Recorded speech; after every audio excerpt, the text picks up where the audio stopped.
Ngày quá quá.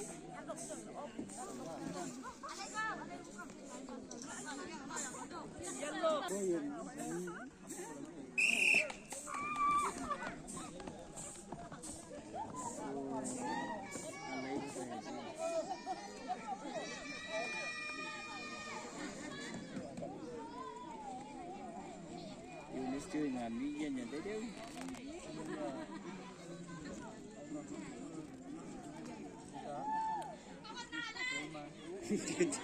ôi nà đây là sao rồi mấy mà ta đây mấy mà ta đây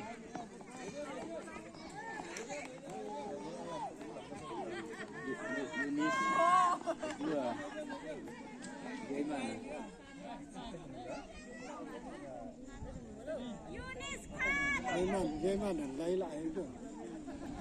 dễ mà chịu làm đi tới bữa qua nó cái dạng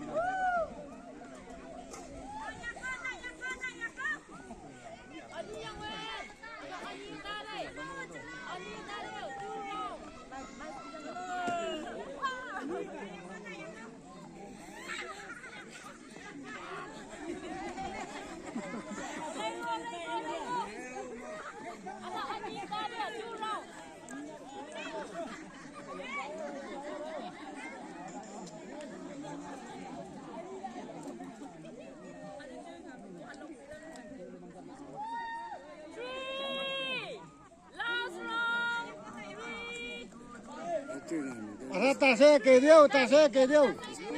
dây man thu từ lấy cơ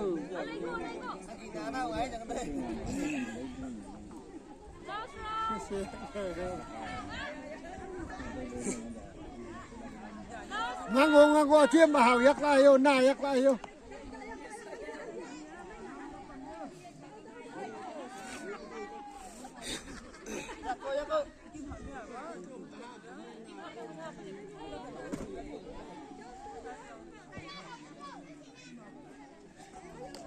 lá siêu tha lây vậy ư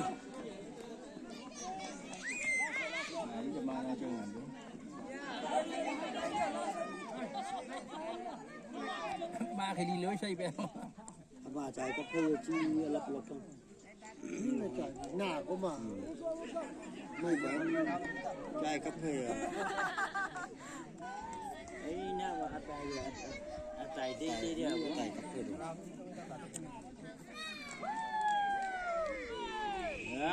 alo cô vậy tôi thấy không ngay sao